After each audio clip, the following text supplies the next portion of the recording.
How many stalls make up a market? 10? 100? 1,000? What about this 15,000 stall market in the heart of Bangkok? What manner of things would you find in there? Later today I'll be finding out on this, day 19 of my journey to explore every corner of Thailand in 30 days on this recently repaired motorbike. And I start today on the outskirts of the city, where I found another market with a unique feature. Floating market, let's get it. Okay, well as of yet, I don't quite know what makes this a floating market. I guess we'll see. Oh wow, there's some amazing karaoke happening here.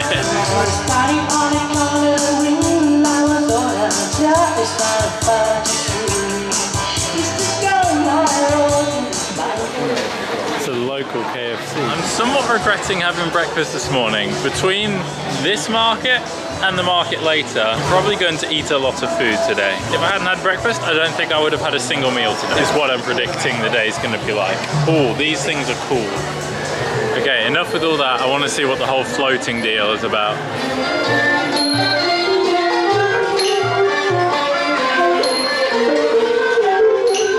The floating section wasn't quite what I imagined. It was essentially a huge floating restaurant with a multitude of food options. But despite some of the great smells, I was more interested in how wobbly the thing felt. Oh wow, I can feel the whole raft moving from side to side, that's crazy. Look at that. Fearful of potentially getting my foot trapped between these huge metal barges, I decided to check out something else that had skipped its health and safety approvals. Just seems to be a thing for the last few days. I don't know how, but even here I've ended up right next to the railway line. And again, you can just kind of walk right up onto it. Pretty crazy that the railway line just goes right over the top. This is where I'm gonna eat. These are all rafts. I'm gonna go see what food they got and then munch something. And then head into Bangkok. Let's munch something first. Well, I am getting squid and rice, I think. Pretty standard lunch, but technically I'm floating on the water right now. Oh, that's the train. I have to say, it's a cool market, nothing against it. In my head, I imagined a whole flock of boats in the river trying to sell you stuff. That's what I imagined.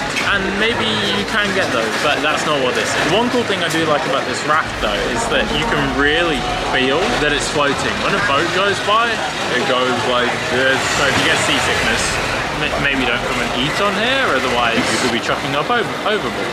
But you can literally see the platform moving like that whenever a boat goes by. It's like that gap between train carriages if you've ever experienced that.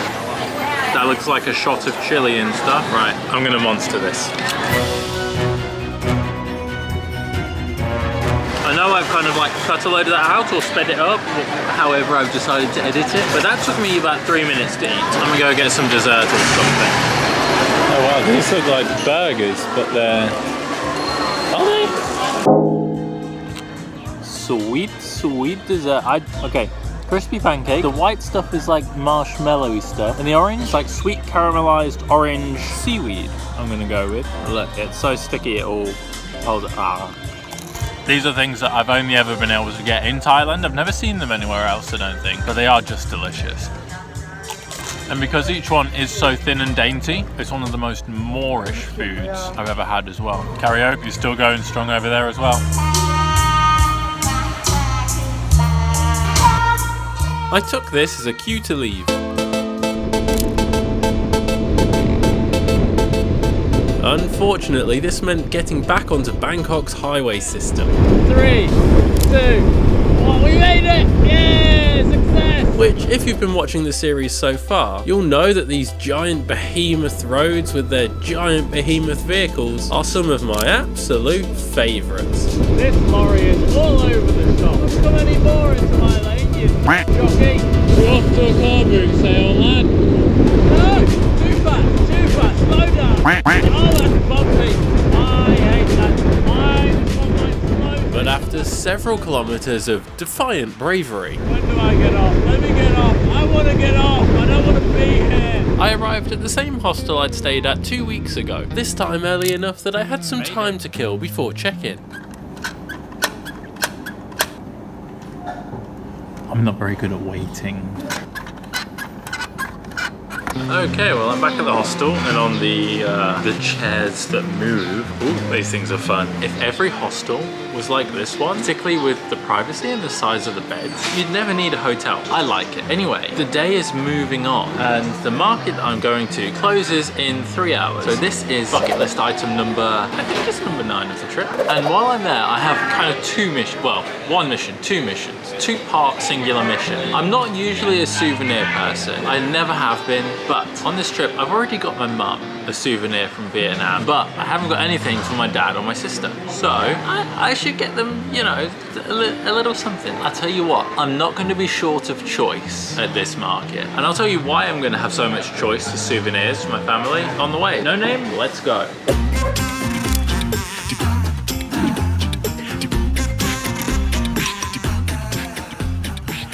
Open Friday, Saturday and Sunday, Chatuchak Market is not only Thailand's largest, but also the world's largest and most diverse weekend-only market. Millions of consumable and animate objects are spread across 27 different sections. There's over 15,000 stalls attracting more than 200,000 visitors every weekend. I should therefore have no problem at all finding 2 small souvenirs.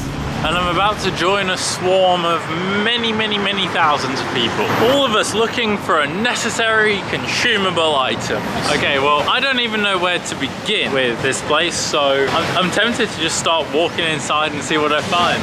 Well, something that will help is a lot of these stalls are actually already closed, and yet it's still overwhelming. Imagine what it's like when it's all open. They've made little streets out of everything. Have you ever seen those shops that are just called something along the lines of Stuff and Things? Like, that's the name of the shop. This entire market is one of those shops. I'm assuming all of these are bracelets. All of these, all of that, all of this. These could be perfect for something to get for my sister. But I feel like, even though I've been in here half an hour already, I feel like I've seen a tenth of the market. Not even. So I'm gonna keep going. Oh, they are freaky. Just imagine that hanging in someone's house. Actually, imagine any of this hanging in someone's house. Okay, that's too freaky. Ooh. Now this next bit could be fun. I like the name of this section. I'm a real boy. I'm a real boy. You have no idea how many takes that has been. How many times I've done that. I think I might have found my favorite stuff and thing yet. I'm thinking of getting my dad, like, I don't know, either something related to beer or a bizarre toy of some description. Do I just go for the most classic of bizarre toys for my dad?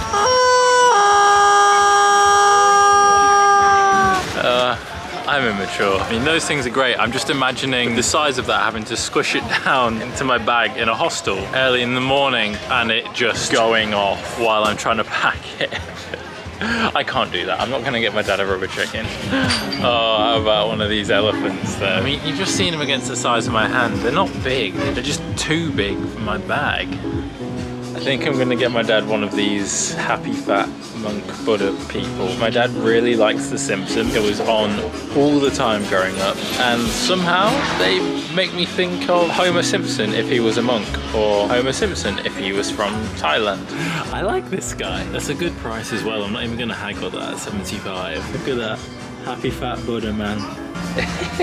Again, if I had more space in my backpack, these would be great. I'm thinking for my old housemate Connor, he would love these elephants holding beer bottles. I mean, Connor, if you're watching, if I were to have got that, I would have replaced the beer bottle with a wine bottle for you. But premise still stands, that would have been a great present. You know, I'm not entirely sure what to get for my sister. Next cool necklace I see, I'm getting that for my sister. Necklace, bracelet, anything like that. Or this. Hey Amy, I went to Thailand and I got you a rock. It's a nice rock. I made sure the rock was polished, but I got you a rock. So instead of a rock, I got this thing. No, this thing seems kind of badass. It's got like dumbbells on it almost. I could go with this. Yeah, let's do it. 100 baht. Okay. I'd now been wandering around this labyrinth for what seemed like forever. I can't really see the outside. I see little rays of sunlight, but I have no idea where I am. I'm lost. And the humidity mixed with my endless disorientation was kind of causing me to hallucinate.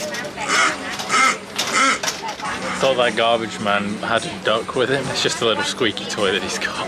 So having successfully completed my souvenir mission, I decided to follow the rays of sunlight and escape into the fresh air. This is, I think, the first moment in about an hour that I've been outside. It's kind of claustrophobic in there, I'm not gonna lie.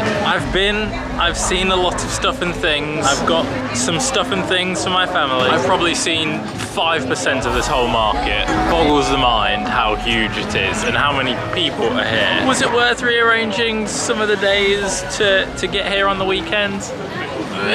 You can see stuff and things in a lot of places. But it's done now, I've completed the mission, and I'm gonna head off. And I'm gonna head off to get the most bizarre meal I have ever heard of. What I'm hearing about it, I think I'm going to make a decision on whether or not I actually eat it from a health and safety standpoint when I get there. There is absolutely no way you can guess what this is. There's lots of you are going to bugs. I know you're going to bugs, you're going to snake, you're going to dog, all of it. You're wrong. Unless you've been here and been and had this thing, you have no idea what it is. Wait and see that. I mean, I've got to work out how to get back to the bike, and then I've even got to work out where this place is. So I'm gonna get lost in Bangkok now.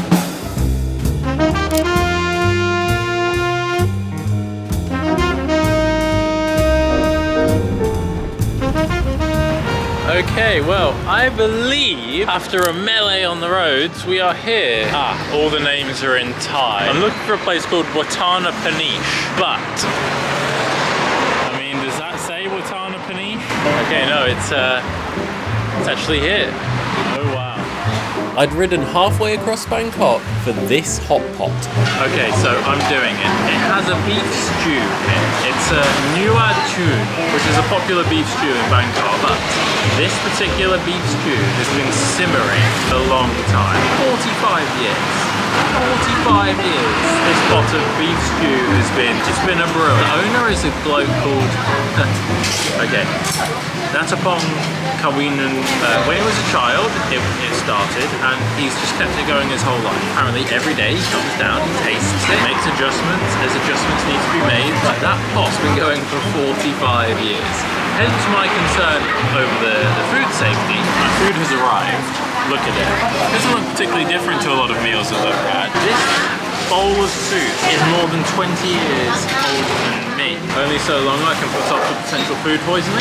I'm gonna try this completely unadulterated. I've not added anything. Well, it's very meaty, as you'd expect. It's a beef stew. Yeah, that meat is not 45 years old. That is soft and beautiful as anything. It's a plasticine ball, look at it. Okay, it took them 45 years to make this. I'm going to finish it in about 4.5 seconds. Ready?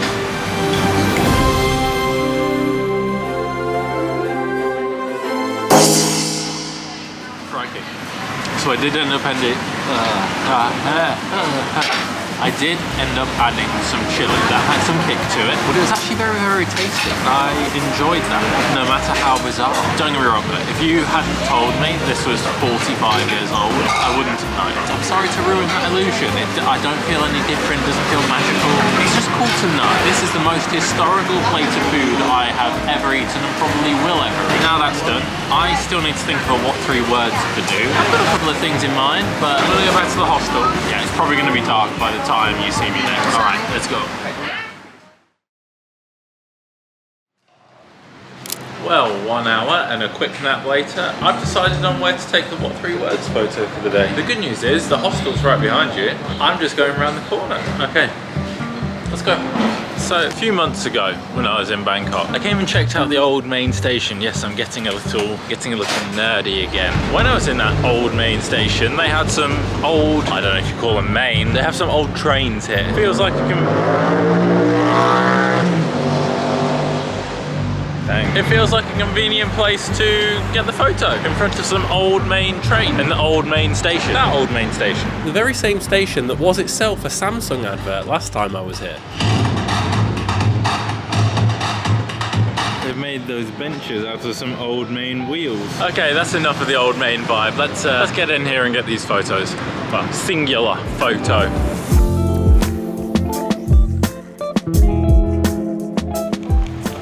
That's how much faith they have in the reliability of their train system. You know, you've got an unreliable train service when there is an English written sign for when they have delays, cancellations and need refunds. However, I would soon be punished for mocking, as I would discover after trying to film the video ending next to this what would turn out to be ironic sign. Here's the situation. It is now almost midnight. It's about 5 hours since that last clip. I have transferred all my footage, all my files for today, and I have made a shocking discovery. It's a discovery that I've probably already addressed in the videos like 10 days ago, and tonight was the night that I discovered my microphone was not working. I mean, the microphone on this camera is working. I mean, the little one that I've been talking into a lot of the time, that's not been working. All I know is in this moment, it feels like a huge thing. There's so many occasions when I've been on a bike or walking away from the camera where I've spoken into the microphone thinking I'm adding something to the video, but I've not been. We're gonna move on, but tomorrow I need to buy a new microphone. So that's going to be mission number 1 for tomorrow before I leave Bangkok, while I still am in the land of plenty. But for now, thank you for tuning in today and putting up with what I now discover is going to be a massive issue with the audio. That last clip that you saw, I ended it by saying, oh, look at me standing next to a big legend, felt that was appropriate. I could have sorted this issue with the microphone days earlier if I just looked at the files, so I'm not a big legend. That's the moral of the story today. Good ending. Alright, good night. I'm going to bed.